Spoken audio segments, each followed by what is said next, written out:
Hey guys, Walmart Moist Critical here again. Um, so I'm just kidding. It's Techno Tenori, but yeah, I made a video on the Switch 2 yesterday. I basically gave my initial thoughts on the reveal, what I thought about everything, and everything looks incredible. But it just seems more and more that that dream come true is slowly becoming a nightmare, and it's funny, I wouldn't even say all of it is Nintendo's fault at this point, because one of the big contention points around the Switch 2 was the price, and we got revealed that it was $450 base and $500 for the Mario Kart bundle. And Mario Kart itself on its own is $80 instead of the industry standard $70, or even what the Switch standard was $60 before that.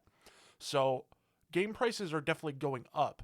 And a lot of that is inflation related. Some of it is, related to Nintendo definitely trying to grab a few more doubloons out of us. And it is some semblance of greed, I'd say. But you also have to take into account that these games take a lot of time, and something like a Mario Kart or GTA 6 or an Elder Scrolls is going to take a long, long time to be developed, and a lot of workers, a lot of R&D, you know, a lot of work goes into these things, and that, I do think they should be priced in a way that is able to satisfy all parties, where not only are we getting a product that's affordable within the context of, our global economy, our an economy of an individual country, or and also satisfies the paying of employees and especially the developers and the artists involved, and the executives, but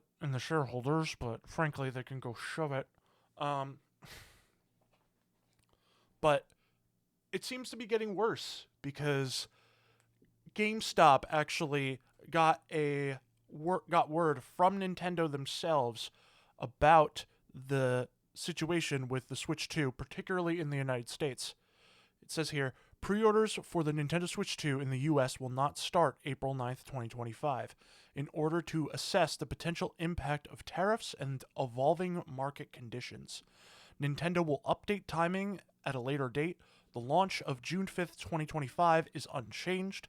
GameStop will continue to work closely with Nintendo and provide updates as soon as more information becomes available. Stay tuned for further details. So, it seems like GameStop had the connection to be able to ask Nintendo, like, hey, what's up?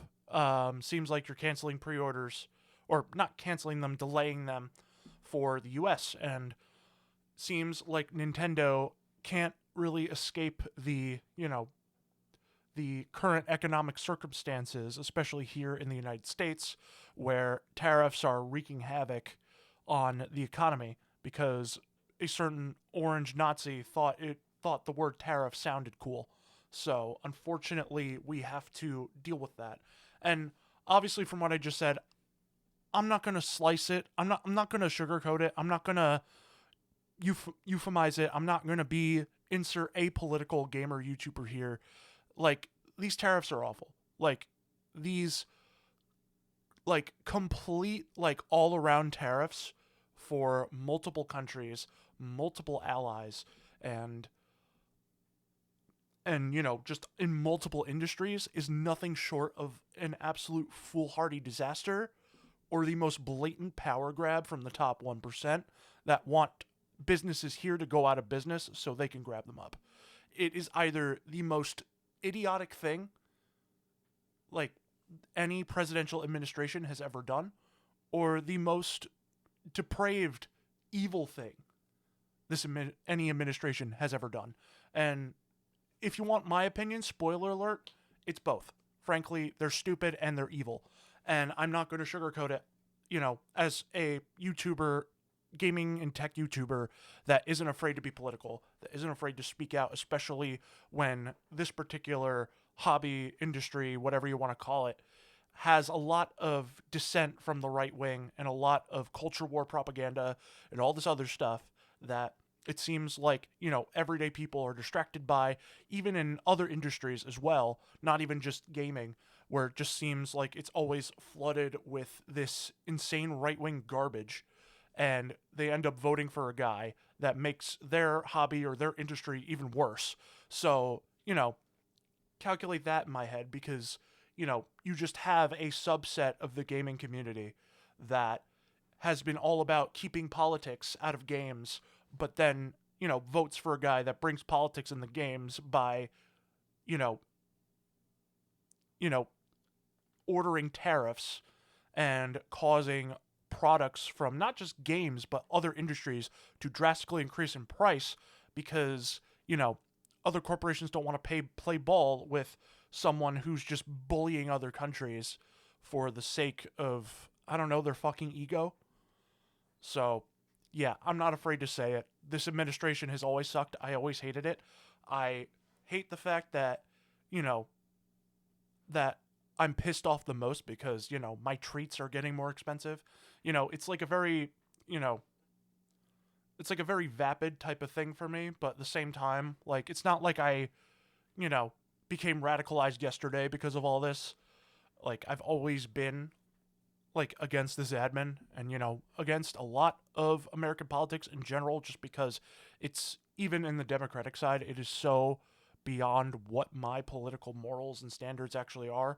And I'd probably say the same for a lot of other people, but it's just, unfortunately, some people are brainwashed and thinking MAGA is actually going to help them, but, they just end up playing themselves. Like the words of DJ Khaled, you basically played yourself. Congratulations.